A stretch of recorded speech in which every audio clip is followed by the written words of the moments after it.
I shall tell you the story of Santos Basin, one of major producers. Actually, it's the #1 producer in Brazil today. It was one of the greatest discoveries of the century. Very nice story, but it was not always this way. In the beginning, for the years before the discovery, there is also very discouraging. That's how I'll tell you. I'll turn this camera off, so I think it's better.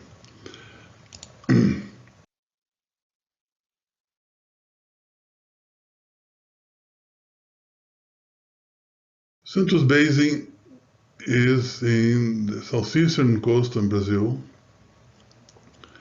close to the biggest cities of Rio and São Paulo.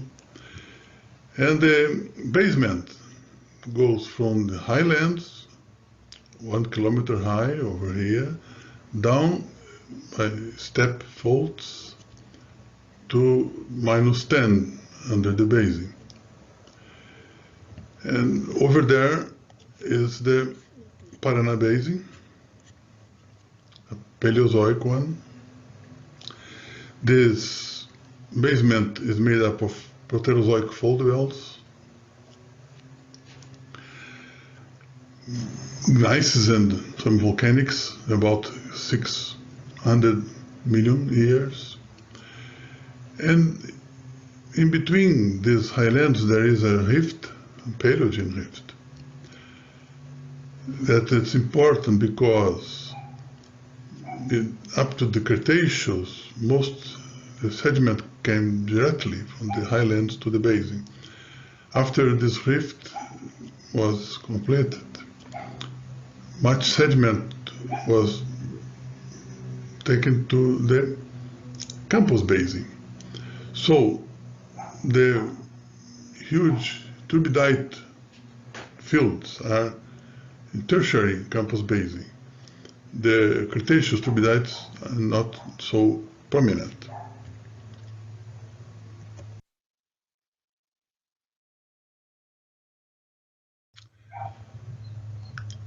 Here, section through the continental crust, that's 30 kilometers thick. It seams down here and towards the oceanic crust. So a series of faults that are under the rift phase here. It's not so prominent rift, and the important salt basin and marine clastics that come over it. On the crust there is this Paleozoic basin, Paraná Basin. It's very wide and not so deep, while the Santos Basin is much deeper. In between are those rifts that I mentioned.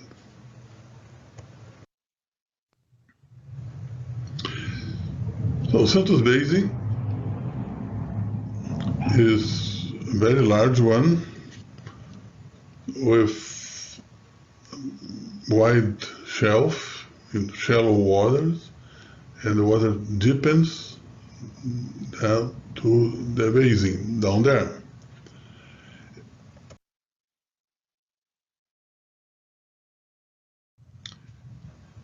In the old 70s, there was only this kind of data. Old 2D, low resolution seismic profiles. People had to work and look at the basins. And they did. This seismic was used to find oil field in this structure here.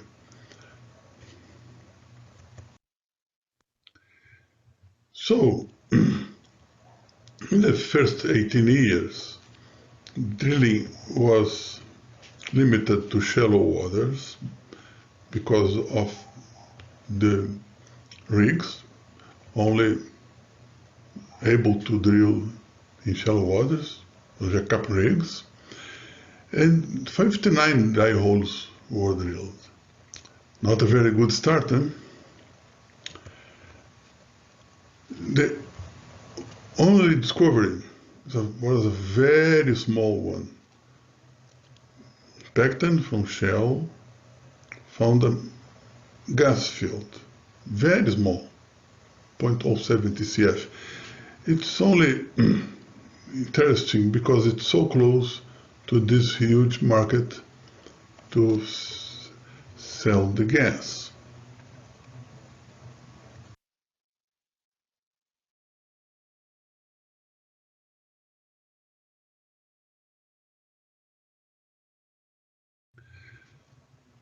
This is the line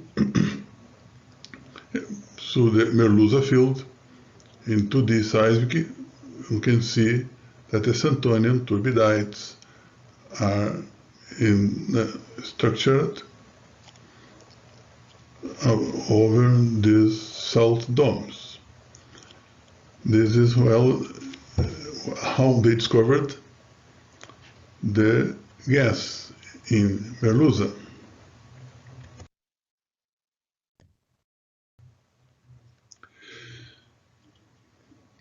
Santos Basin is somewhat stretched. The crust is stretched, and the salt province is very prominent with domes and salt walls. This is the line in Santos Basin.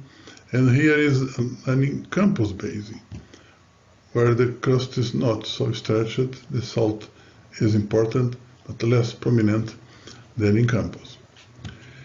In those years, the 70s and 80s, campus was giving some results. Here, first discovery in Albian carbonates in shallow water, the 74 and 75, the first discovery in turbidites, Cretaceous turbidites, also in shallow water, and 10 years later, big fields, the giant fields, Marlin and Navacora, and tertiary turbidites in deeper water. While this was happening, nothing was found in Santos Basin. They tried in these shallow waters looking for prospects similar to campus, but there was no results.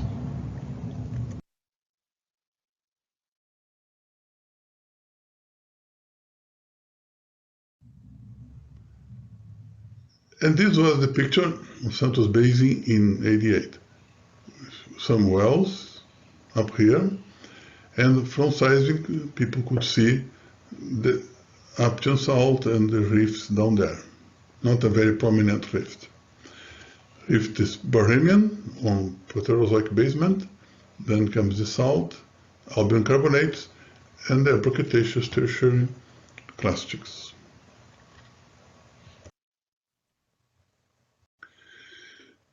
Then, closing to the end of the century, in 11 years, 45 wells were drilled with some small discoveries in southern part of the basin.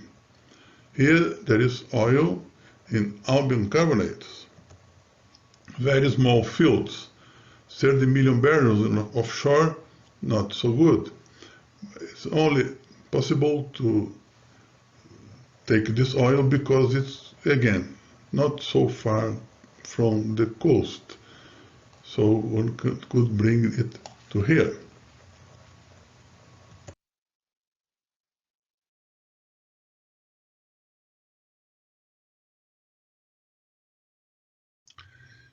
This is a cartoon from the Tubarão oil field in Albian grainstones, making a structure on salt movement.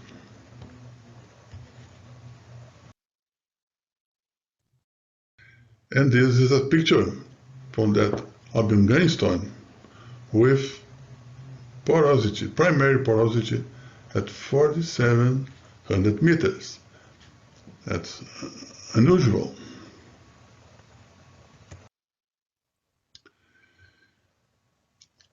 At the turn of the century, 81 more wells were drilled. Many wells for a basin with so poor results. But now there was a modest response, mostly at the northern part of the basin. Here, again, in Upper Cretaceous turbidites, there's oil field like Tamboatã and gas field like Mexilhão. Once more, it's a good gas producer to the industry in mainland.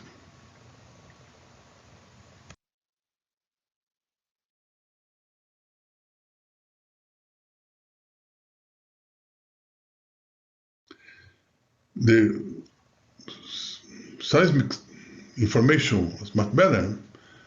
There were 3D volumes with high resolution. One can see here gas in turbidites. The reflector is bright. So this was the picture of Santos Basin 2005. Small fields, Albian carbonates, Upper Cretaceous turbidites, and gas in Upper Cretaceous turbidites. Was it possible to expect more from this basin? Nobody knew. And were people was very worried. If this was a gas-prone basin, was it a good idea to keep trying? Well, they did. But that needed to go through a change in some concepts. This is the petroleum system valid for Campos Basin and for those small fields in shallow waters in Santos Basin. The source rocks are these Aptian sediments from a sag phase, the end of rift. The reservoirs are Upper Cretaceous turbidites above salt, and the migration need to go through folds or cell to windows from the source rock to the reservoirs up there. Now, a new idea was to be tested. What about below the salt reservoirs, with source rock feeding it in a short distance and the salt acting as a seal? That's new. And before drilling, nobody knew what rock was here. Today, it's known. They are carbonates, microbial and turbidites. But before drilling, not so sure. And for a start, there was a big model change. And change in reservoirs also. And a big challenge for our engineers to put a rig 2,000 water depths and go through 2,000 meters sediments, 2,000 meters of salt, reaching the reservoirs at 6,000 to 7,000 meters. Here's the scale.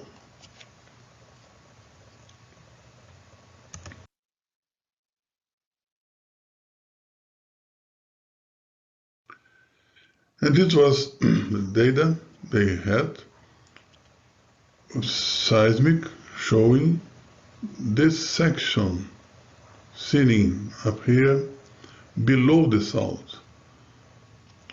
What was this reservoir?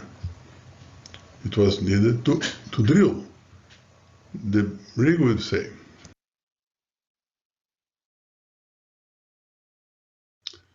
And the result was very good. The lead was called the TUPI, and once the field was confirmed it took the name of LULA. It's a very large one. And soon this model was developed. The seismic showed a platform with some build-ups here. Platform and shelf break.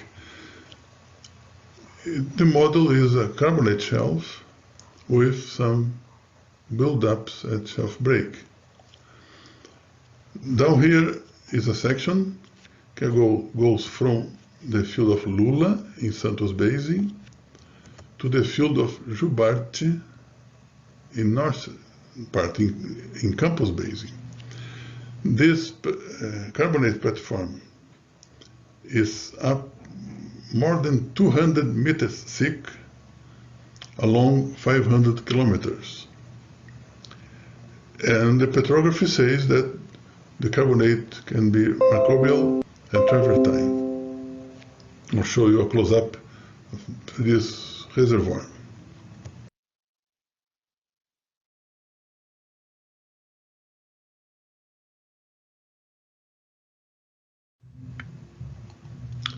Here's an Aptian, a core from the Aptian reservoir, showing the microbial mats construction with primary porosity enhanced by dissolution. So there's a bigger hole of porosity, both primary and secondary. As an analog, this carbonate from the today's coast is very similar in the microbial constructions. So the point is, how can one predict porosity from the available data? That's the job people are up to through all these years.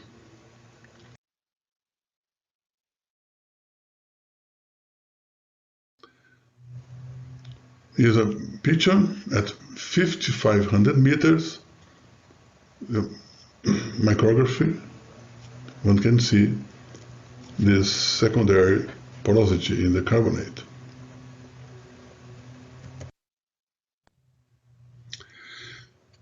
After discovery, well, the basin had another attractive.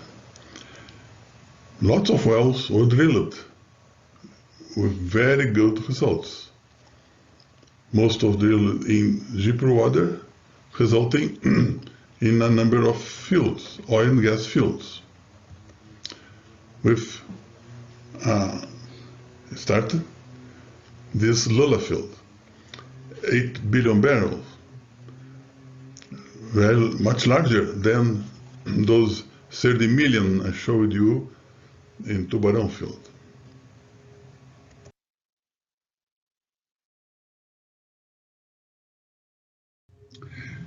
Now the picture was different.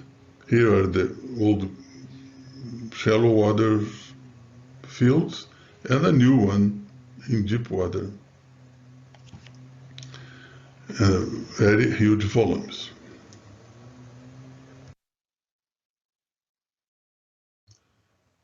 Once again, the carbonates and turbidites producing here, and the below salt carbonate with oil, like TUPI, Jupiter is gas.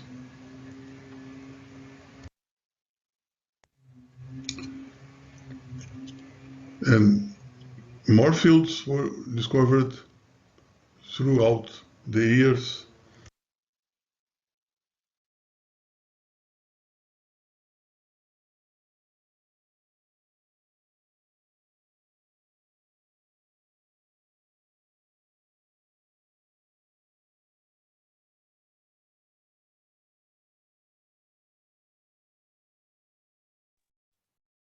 Okay, my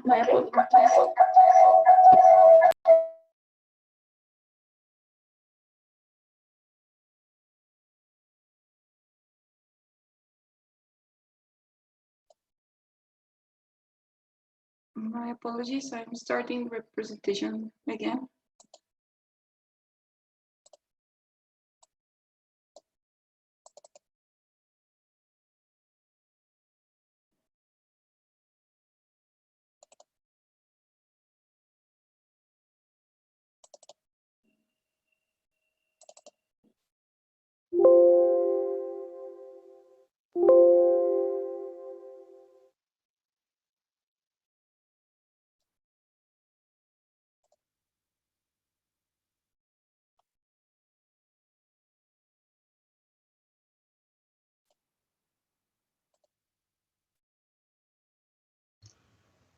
Once again, the carbonates and turbidites producing here, and the below salt carbonate with oil, like TUPI, Jupiter is gas.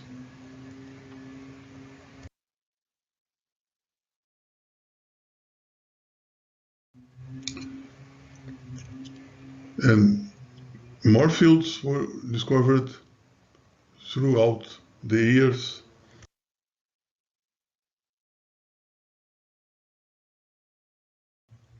Yara field followed. Every year, new fields were added to this province.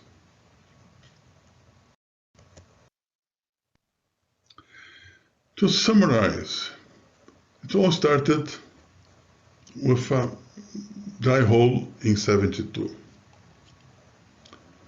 It's amazing to see this picture. The first well drilled in this area in 72 was a dry hole, so close to these very large accumulations.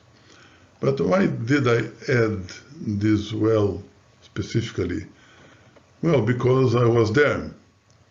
We flew from São Paulo to the coast and then to the rig in the middle of the ocean.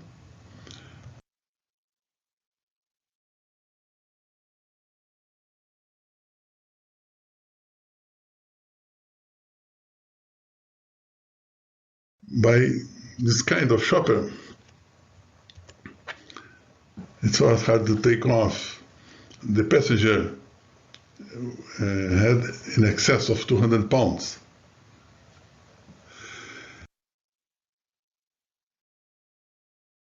And we departed from Congonhas in São Paulo down to the rig, old merchant drill ship adapted to drilling in not so deep water. There were 2 long weeks only seeing cuttings. After all, it was a dry hole, but we had to be aware of the ship movements. Pitch ahead, roll to the sides, and heave up and down between the sea waves.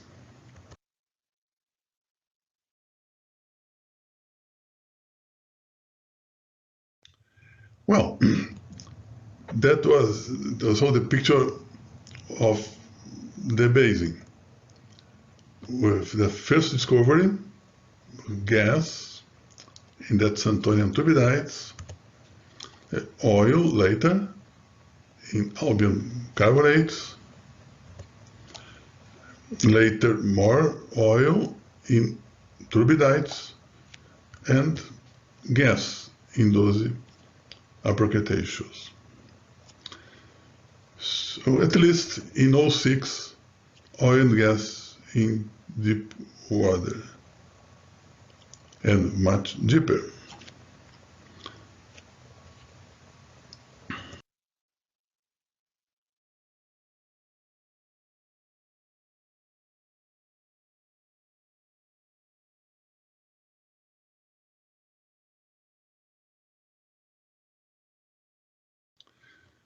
Petrobras has been the main operator in the area, but some other companies have been there, most chiefly Repsol, Maersk, Shell.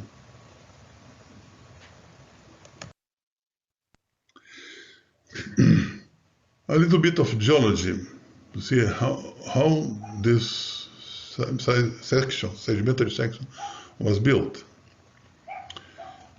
In the Aptian, the ocean was opening down there between Africa, America, and Antarctica. Australia were separating, India also. The ocean came down from south, but there was a narrow gulf here. A narrow gulf where the environment was very arid and a salt basin formed.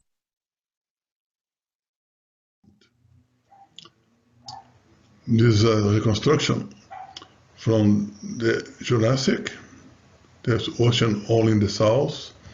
The Albian, the ocean came up to the coast, and later it's open ocean. A cartoon better to see this. In the Aptian, the evaporitic basin formed here. So there is a very prominent salt basin, both in South America and in Africa. Goes up to the late Aptian. And in Albian, it opened up, the ocean was over here, and the carbonate came over the salt. This is a sketch to show how is the Santos Basin known, with a Proterozoic basement and a Barremian rift, an Aptian sag, the last movements of those faults, and then came the Aptian salt, very thick, about 2,000 meters, and later the Albian carbonates and the tertiary marine. Here is the main reservoir, below the salt. Those microbial and travertine carbonates, very good porosity, sealed by the salt. And the source rock is also here. So it's a very interesting petroleum system. Source, reservoir, salt as seal.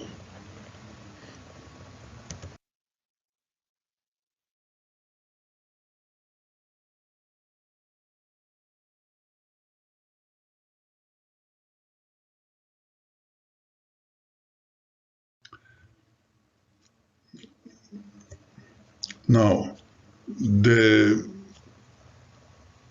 chart, chronostratigraphic chart, Jurassic, early Cretaceous, late Cretaceous, Paleogene, Neogene, from coast to deep water. In the early Cretaceous, there is the rift phase, starting with some volcanics and clastics, and carbonate also, and cochinas here. And that microbial carbonate in the Aptian sag, here's Aptian, and the salt is here. It's so thin in this chart because it was so quick. They are 2,000 meters in 500,000 years. And the Albian carbonates and the Upper Cretaceous, marine sediments, some turbidites over here. And here you can see how prominent are the sands in this Upper Cretaceous and early Paleogene. Later, when that rift in the basement was ready, the sands went to the next basin, that is Campos Basin. Now the source rocks are down here, the Aptian sag, and the first reservoirs were the Albian carbonates and the Upper Cretaceous turbidites, and at last the huge reservoirs in this Aptian carbonates below the salt.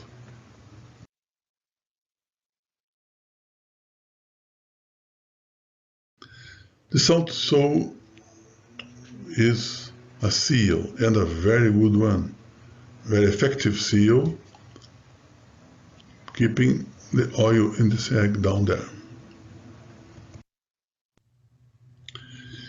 This condition is recognized from Santos to Campos Basin. Formally is this blue area, very large one. You can see here the scale is 200 kilometers. So for hundreds and hundreds of kilometers, there is a thick carbonate, porous carbonate below the salt. The province known as subsalt. We have new fields as this LULA and Jubarte. Jubarte is a field first drilled for turbidites, upper Cretaceous turbidites, and later they deepened some wells to reach also the carbonate.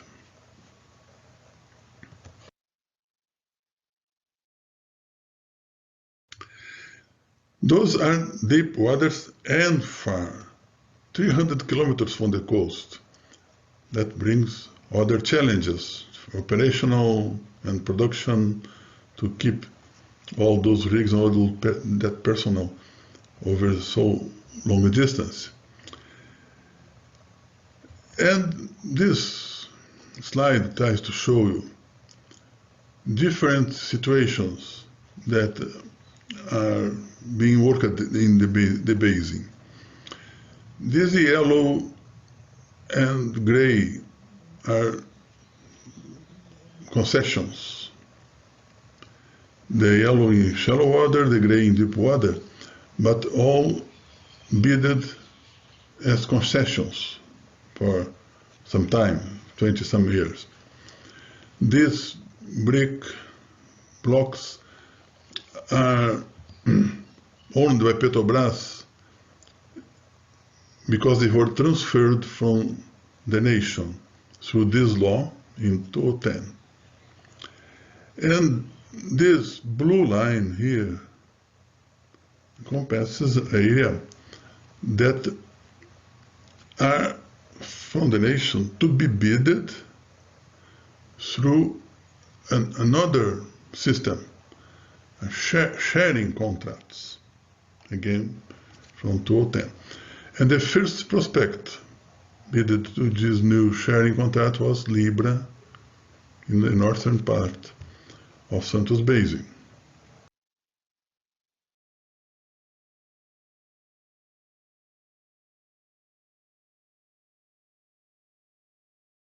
The Libra prospect, also in subsalt carbonate, was bidded by a consortium led by PETROBRAS with Shell, Total, and Chinese companies.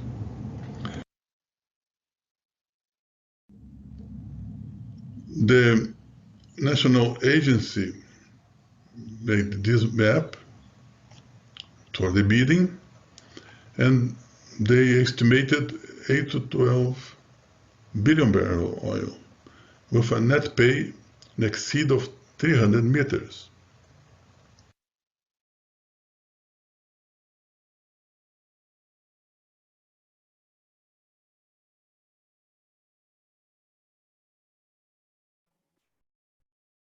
My apologies.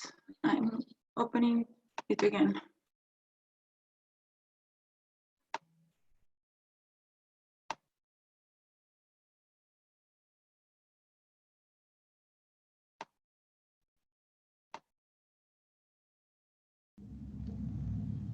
The national agency made this map for the bidding, and they estimated 8 to 12 billion barrel oil with a net pay in exceed of 300 meters.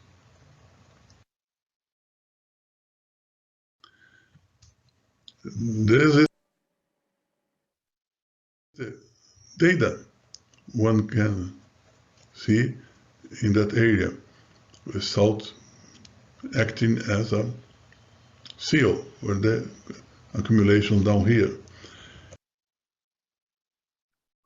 And the prospect was a success. After its first discovery in 10, it was bidded in 13. And 8 wells were drilled with first production tests confirmed a narrow field for a start. There are more to come. But in that prospect, there is at least one field with 3 billion barrels volume, and produces from carbonate again. The petrography system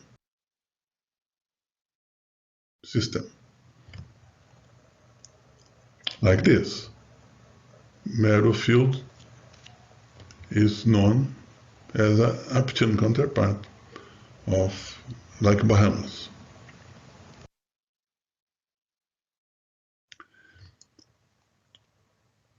Other discoveries followed.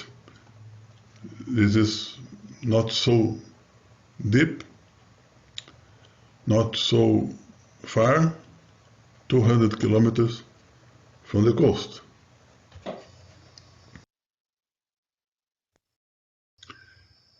And so this was the scenario in Campos Santos Basin, with all those shallow water fields and deep water also, and ultra deep water now. Many situations to be worked in producing millions and millions of barrels of oil. The bidding keep going. This was offered in 17. And 18, now the majors came to bid those deep water blocks. They are working on them.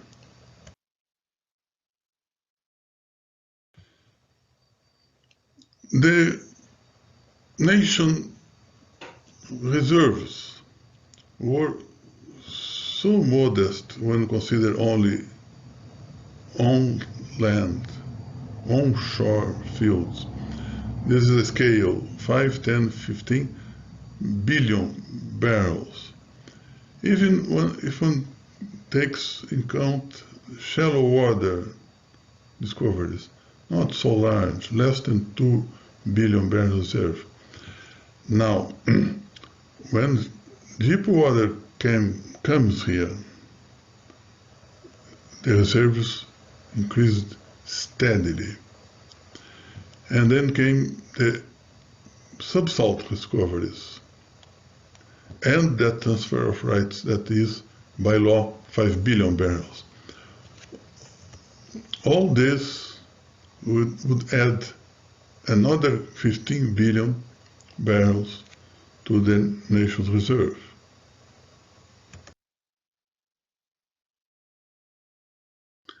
The same can be seen in the production. Production from onshore is the same after 60 years. The shallow water goes down naturally because of depletion of reservoirs. And deep water also starts going down. But luckily, the subsalt was started producing here very soon after discovery, and now the total is approaching 2 million barrels a day. This is a close-up to the subsalt oil production. We started very soon after discovery in 08 and improved it and increased it up to 2 million barrels a day this year.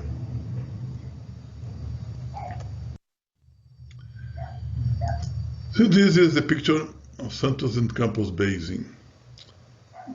The pink are the old fields bidded as concession contracts. Now, these green blocks are bidded under the law as sharing contracts. And the yellow ones are new bidding that are in effect, still going. You can see that with those old fields, production exceeds 2 million barrels a day, and reserves exceeds 30 billion barrels. These new green and yellow areas will still add lots of oil and gas to Brazil's reserve. Well, people are working on 3D data to construct these producing oils and placing them so much oil can come up.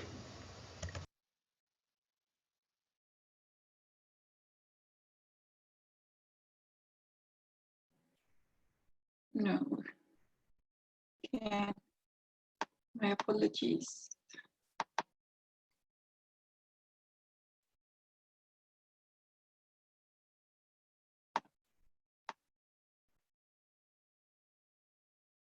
So we were here.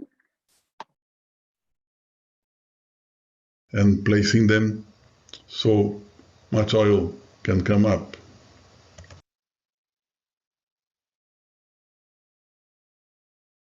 In ships like this. So the last message is, do not give up.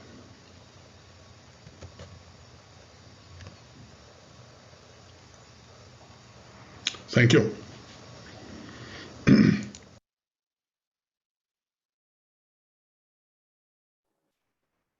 Okay, so thank you. Thank you very much for the presentation, Flavio. We are sure all this information was very inspiring and valuable for those who joined us today. So thanks again, and we are opening now the Q&A session. Let me stop sharing here.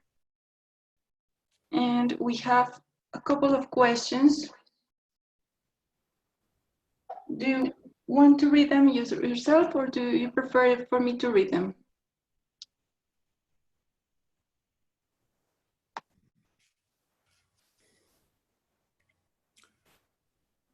Okay. Well, I can read them. The Okay, question. yes. Okay. Are you listening to me now, please, Yes. Diana? Yes, yeah? We can hear. Yes. First question is, what's the fundamental difference between open marine and lacustrine environment described by the Santos Basin? Well, in these basins, this Atlantic coast basin, the open marine are high energy. Usually, they have high energy on collide and all-light banks energy, of course, but these back reef muds usually are not reservoirs. Reservoirs are the high energy all-light and are Albian in age.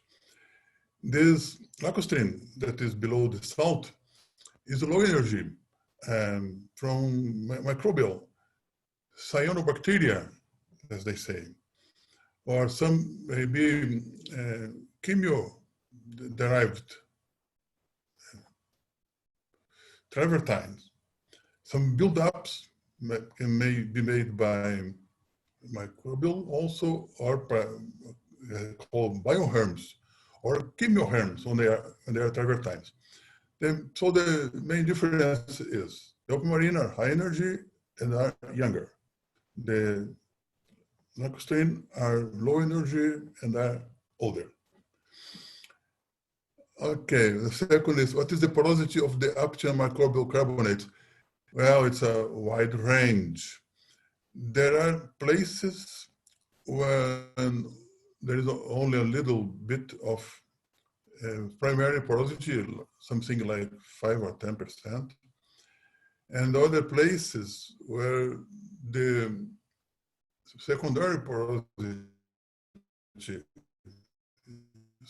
but enhanced by dissolution goes to 20, 25%. So it depends on the diagenesis. The diagenesis is very, very important to make better reservoirs. Now, what will be the barrel cost of TUPI fuel, the present day price? Yes, this is a big issue because from those deep waters and very far, and the facilities are very expensive, billions of dollars to have those ships, and the activities are very far from coast. These prices actually are not much published. What you can research and find that to be around $30 or $40. In present day prices, there's not very good business, but who knows when the business comes to a new normal, who knows what the new normal will be. And this $30 can be paid. One point, favorite point is that the volumes are very large, very huge production. Let's see. Okay, what are the new areas for further exploration projects, and what are the main challenges for those exploration plays? Well, yes, as I showed at the end of presentation, there are those green areas were recently built, the oil or more will be offered and are being offered constantly by the agency. The green areas I showed you are inside that blue figure where sharing contracts are in effect. And the yellow areas are in very deep water, and there is a discussion in Congress about which will be the system, sharing or concession. Well, nobody knows still what will be that, but they are very large ones, and they have deep water. So large volumes are expected. And of course, the costs are large also. It's a big game, both for exploring and for production. Prior to dealing the TUPI discovery, if a certain reservoir but in deep water and facing heat to chemical salt, what rock volume, what anticipated to describe the huge cost of the oil? Yes. Well, seismic data, the 3D brought a very nice kind of reservoir was present, but it was very thick, 200 to 300 meters thick for some 100 square kilometers. You can anticipate a very large rock volume. They were unsure about the reservoir, but they knew that it was big. If it contained oil, that will be a very large prize. Luckily, it was a very good shot. Due to multiple drilling, is any environmental effect happen? Yes, environmental questions. Well, one point that I did not mention, but some can worry about that, is that this oil contains CO2, and sometimes it's a lot of CO2. They use it to reinject to keep the reservoir pressure. So the CO2 There is no emissions. But other problem is the whales. There's a non-whale route from Antarctica to Brazilian coast, and they can be disoriented by the noise. That's true. That's they are worried about that, trying to find solutions also, both in seismic and in drilling. The whales do not like all that noise. Well, let's see another one. How to infer the fault associated structural features from seismic tomographic data? Well, tomographic data, that's a question for someone with more geophysical knowledge than me. Sorry, tomography is not for me to tell. Can you give a brief similarity between Brazilian margin deposit and the Cretaceous domain in Africa, Nigeria, Benin, Togo, and Ghana? Well, yes, well, this West Africa, Nigeria, Benin, Togo, and Ghana are up north, yes? They are in the equatorial basins, in front of Brazilian equatorial margin. Well, first of all, there is no salt over there. The salt is only present in the southern Atlantic, let's see. In Brazil, it's from Alagoas southward. In Africa, from Congo south. So in the north, there is no salt. It's a big difference in petroleum system, where the salt is from a basin with very arid, and where carbonates were also prominent, and high organic phases. So the evaporitic basins give us both source, reservoir, and seal, all in the same place. All these are absent in the northern part, in the equatorial Atlantic, both in Africa and Brazil. The target there would be Upper Cretaceous and Tertiary, looking for Upper Cretaceous source rocks still to be more studied. There is that field in Jubilee in Africa. So something like that is to be expected in the future, in both margins. How to infer the fault and associated structural field? Well, as a seismic tomographic data, I'm sorry. What's the fundamental features to differentiate the oil and gas burying traps using seismic? People use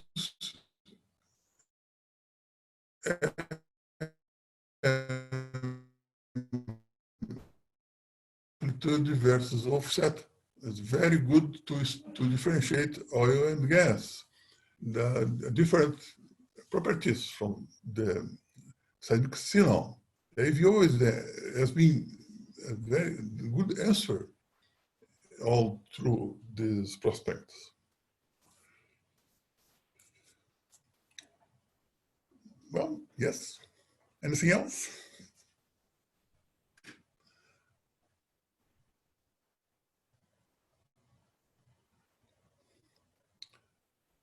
The main contractor, well, ION is many works here.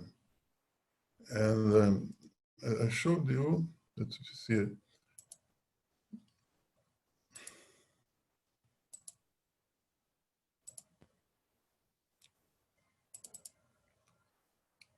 Veritas, CGG Veritas is being around, and ION also has a lot of works in